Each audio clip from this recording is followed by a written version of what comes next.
ಮುಗಿತಾನೇ ಇಲ್ಲ ಚಿತ್ತಾಪುರದ ಪಥಸಂಚಲನ ಫೈಟ್. ಅದೇ ದಿನ ನಮಗೂ ಅವಕಾಶ ಬೇಕು ಅಂತ ಬೇರೆ ಸಂಘಟನೆಗಳು ಕೇಳ್ತಾ ಇರೋದು ಯಾಕೆ? ಇವತ್ತು ಕೋರ್ಟ್ನಲ್ಲಿ ವಾದ ಪ್ರತಿವಾದ ನಡೆಯಿತು. ವಿಚಾರಣೆ ಮುಂದೂಡಿಕೆಯಾಗಿದೆ. ಅಕ್ಟೋಬರ್ 28ಕ್ಕೆ ಶಾಂತಿ ಸಭೆಯನ್ನು ಮಾಡೋದಕ್ಕೆ ಸೂಚನೆಯನ್ನ ನೀಡಲಾಗಿದೆ. ಹಾಗಾದ್ರೆ ಇವತ್ತಿನ ವಾದ ಪ್ರತಿವಾದ ಯಾವ ರೀತಿ ಆಗಿತ್ತು ಅನ್ನೋದರ ಜೊತೆಗೆ ನವೆಂಬರ್ 2ಕ್ಕೆ RSS ಪಥಸಂಚಲನ ನಡೆಯುತ್ತಾ ಇಲ್ವಾ? ಈ ಒಂದು ಚದುರಂಗದಲ್ಲಿ ಗೆಲ್ಲೋರು ಯಾರು ನೋಡೋಣ ಈ ವರದಿಯಲ್ಲಿ.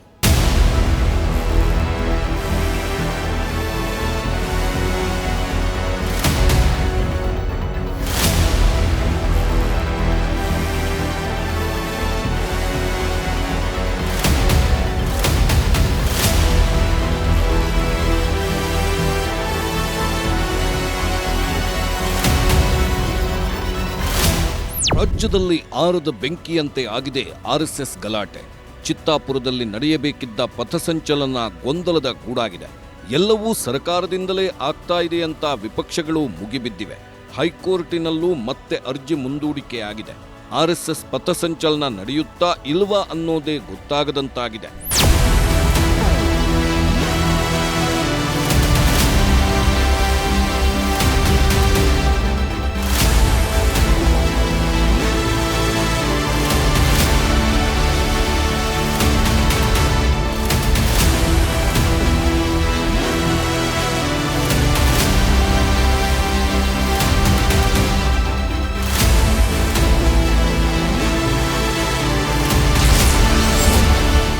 RSS ವರ್ಸಸ್ ಪ್ರಿಯಾಂಕ್ ಖರ್ಗೆ ಮುಗಿತಾನೇ ಇಲ್ಲ ಸಮರ.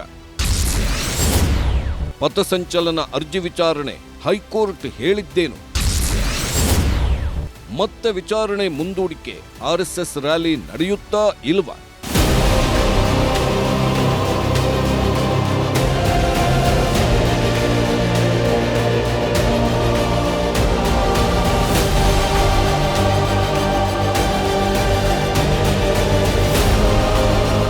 ರಾಜ್ಯದಲ್ಲಿ RSS ಬ್ಯಾನ್ ವಿಚಾರ ಬೆಂಕಿ ಹೊತ್ತಿಸಿತ್ತು.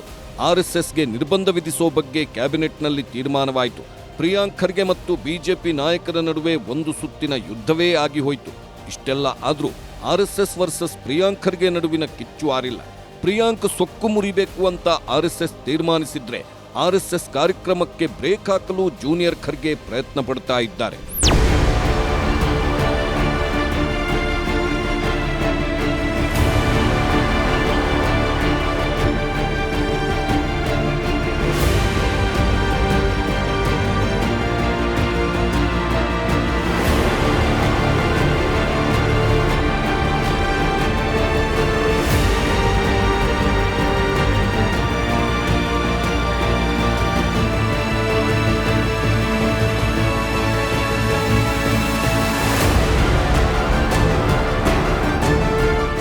ಕಳೆದ ಭಾನುವಾರವೇ ಚಿತ್ತಾಪುರದಲ್ಲಿ RSS ಪಥಸಂಚಲನ ನಡೆಯಬೇಕಿತ್ತು.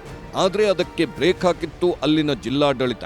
ಅರೆ, ನಾವು ಪಥಸಂಚಲನ ಮಾಡುವುದಕ್ಕೆ ಅಡ್ಡಿ ಮಾಡೋದು ಯಾಕೆ ಅಂತ RSS ಕೋರ್ಟ್ಗೆ ಹೋಗಿತ್ತು. ಆದರೆ ಕೋರ್ಟ್ನಲ್ಲಿ ಹೇಳುವುದಕ್ಕೆ ಸರ್ಕಾರ ಕಾರಣಗಳನ್ನ ರೆಡಿ ಮಾಡಿತ್ತು.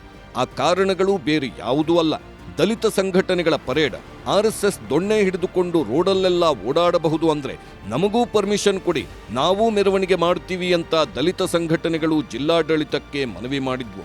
ಇದರಲ್ಲಿ ಇನ್ನೊಂದು ಟ್ವಿಸ್ಟ್ ಏನು ಅಂದ್ರೆ, ದಲಿತ ಸಂಘಟನೆಗಳು ನಾವು RSS ಪಥಸಂಚಲನ ಮಾಡೋ ದಿನವೇ ಮಾಡ್ತೀವಿ ಅಂತ ಹೇಳಿತ್ತಂತೆ.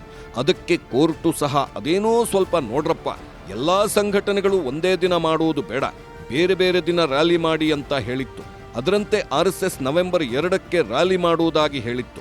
ಆದರೆ ಈಗ ನಾವು ನವೆಂಬರ್ 2ಕ್ಕೆ ರ್ಯಾಲಿ ಮಾಡ್ತೀವಿ ಅಂತ 6 ಸಂಘಟನೆಗಳು ಮುಂದೆ ಬಂದಿವೆ.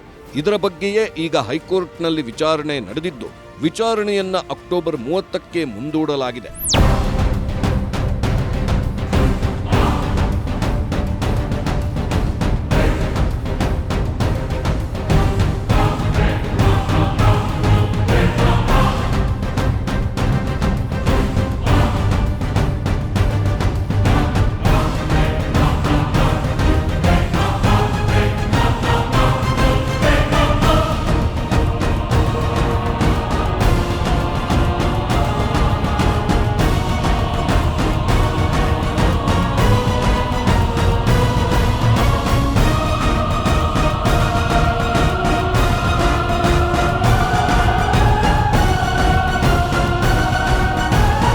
ಚಿತ್ತಾಪುರದಲ್ಲಿ ಆರ್ಎಸ್ಎಸ್ ರ್ಯಾಲಿ ಮಾಡಿದ್ರೆ ಅದರಿಂದ ಪ್ರಿಯಾಂಕ್ ಖರ್ಗೆಗೆ ಗರ್ವಭಂಗವಾಗುತ್ತೆ.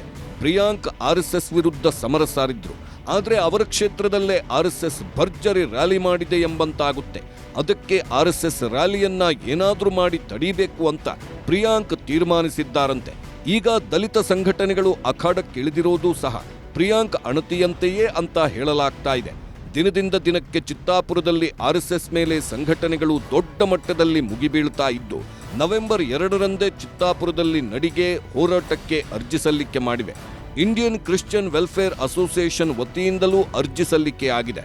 ಮತ್ತೊಂದೆಡೆ ಕರ್ನಾಟಕ ರಾಜ್ಯ ರೈತ ಸಂಘ ಹಾಗೂ ಹಸಿರು ಸೇನೆಯಿಂದಲೂ ಅರ್ಜಿ ಸಲ್ಲಿಕೆ ಆಗಿದೆ. ಹಸಿರು ಶಾಲು ಬಾರ್ಕೋಲ್ನೊಂದಿಗೆ ಪಥಸಂಚಲನಕ್ಕೆ ಅನುಮತಿ ಕೊಡಿ ಅಂತ ಕೇಳಿದೆ.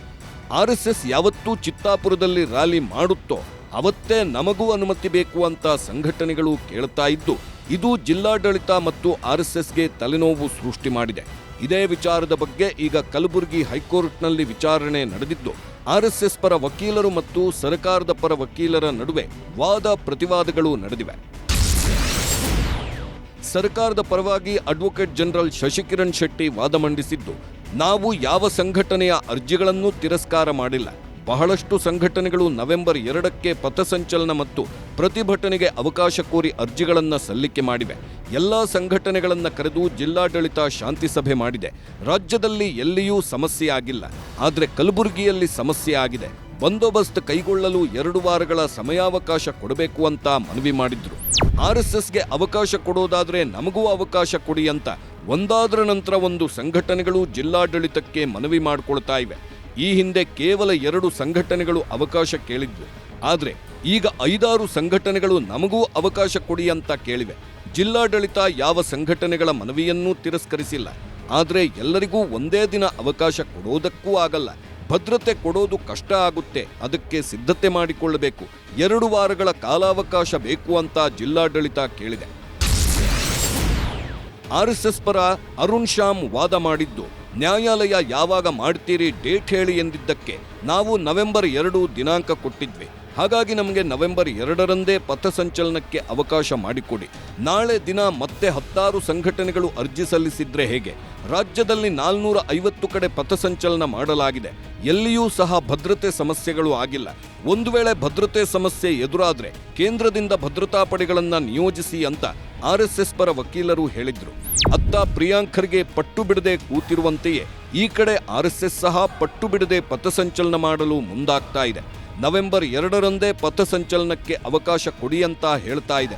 ಆದರೆ ಅವತ್ತು ಪಥಸಂಚಲನ ಮಾಡಲು ಬಿಡಬಾರದು ಅಂತ ದಲಿತ ಸಂಘಟನೆಗಳು, ರೈತ ಸಂಘಟನೆಗಳು, ಕ್ರಿಶ್ಚಿಯನ್ ಸಂಘಟನೆಗಳು ಮುಂದಾಗಿವೆ. ಮತ್ತೊಂದು ಕಡೆ ದಲಿತ ಸ್ವಾಮೀಜಿಗಳು ಅಖಾಡಕ್ಕಿಳಿದಿದ್ದಾರೆ. ಮೈಸೂರಿನ ಜ್ಞಾನಪ್ರಕಾಶ ಸ್ವಾಮೀಜಿ ಪ್ರಿಯಾಂಕ್ ಖರ್ಗೆ ಪರವಾಗಿ ಪ್ರತಿಭಟನೆ ಮಾಡಿ ಆರ್ಎಸ್ಎಸ್ ಸಂಘಟನೆಯನ್ನ ತರಾಟೆಗೆ ತೆಗೆದುಕೊಂಡ್ರು.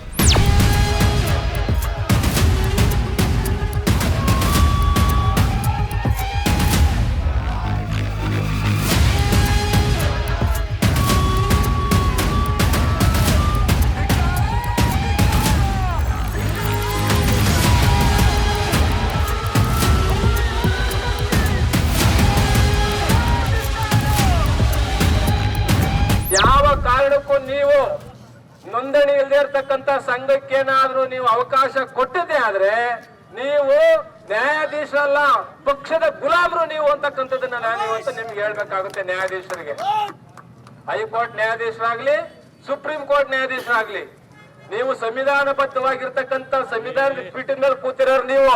ನೋಂದಣಿ ಇಲ್ಲದ ಸಂಘಕ್ಕೆ ಪಥಸಂಚಲನಕ್ಕೆ ಅನುಮತಿ ಕೊಡಬಾರದು. ಒಂದು ವೇಳೆ ಅನುಮತಿ ನೀಡಿದ್ರೆ ನೀವು ಪಕ್ಷದ ಗುಲಾಮರು ಅಂತ ಹೇಳಬೇಕಾಗುತ್ತೆ. ನೋಂದಣಿ ಇಲ್ಲದ ಸಂಘಕ್ಕೆ ಅನುಮತಿ ನೀಡಿದ್ರೆ ನೀವು ಸಂವಿಧಾನ ಪ್ರಕಾರ ಪೀಠದಲ್ಲಿ ಕೂರಲು ಅನ್ಲಾಯಕ್ಕಾಗ್ತೀರಿ ಅಂತ ಕೋರ್ಟಿಗೆ ಧಮಕಿ ಹಾಕುವ ರೀತಿ ಮಾತಾಡಿದ್ರು.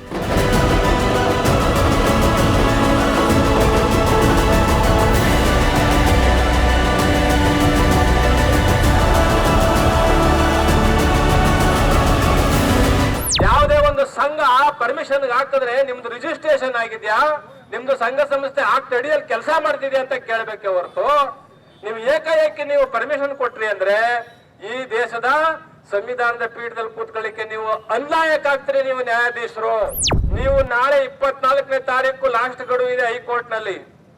ಇವತ್ತೇ ಹೇಳ್ತಾ ಇದ್ದೀನಿ ನಾನು ಇಲ್ಲಿಂದ, ನೀವು ಯಾವ ಸಂಘ ರಿಜಿಸ್ಟರ್ ಆಗಿದೆ, ಯಾವ ಸಂಘ ಕಾನೂನು ಅಡಿಯಲ್ಲಿದೆ ಅದನ್ನ ನೋಡಿ ನೀವು ಆದೇಶ ಮಾಡ್ಬೇಕು. ನೀವೇನಾದ್ರೂ ನಾಳೆ ಆದೇಶ ಕೊಟ್ರಿ, ನೀವು ಈ ಸಂವಿಧಾನ, ಬಾಬಾ ಸಾಹೇಬ್ರ ಸಂವಿಧಾನ, ಈ ದೇಶದ ಸಂವಿಧಾನ, 140 ಕೋಟಿ ಜನರಿಗೆ ಮಾಡಿದಂತ ದ್ರೋಹ ನೀವು. ಹೀಗೆ ಒಂದು ಕಡೆ ಪ್ರಿಯಾಂಕರ್ಗೆ ಬೆಂಬಲವಾಗಿ ದಲಿತ ಸಂಘಟನೆಗಳು ರಸ್ತೆಗಿಳಿತಾ ಇವೆ, ಮತ್ತೊಂದು ಕಡೆ ವಿವಿಧ ಸಂಘಟನೆಗಳು RSS ಸಂಘದ ಪಥಸಂಚಲನಕ್ಕೆ ಅಡ್ಡಗಾಲು ಹಾಕ್ತಾ ಇವೆ.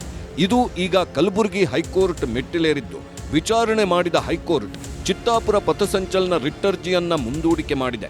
ಅಕ್ಟೋಬರ್ 30ಕ್ಕೆ ವಿಚಾರಣೆ ಮುಂದೂಡಿದ ಹೈಕೋರ್ಟ್ ಸಂಘಟನೆಗಳೊಂದಿಗೆ ಅಕ್ಟೋಬರ್ 28ಕ್ಕೆ ಜಿಲ್ಲಾಡಳಿತ ಶಾಂತಿ ಸಭೆ ನಡೆಸಬೇಕು, ಸಭೆಯ ನಿರ್ಧಾರವನ್ನ ಅಕ್ಟೋಬರ್ 30ಕ್ಕೆ ತಿಳಿಸಬೇಕು ಅಂತ ಸೂಚನೆ ಕೊಟ್ಟಿದೆ.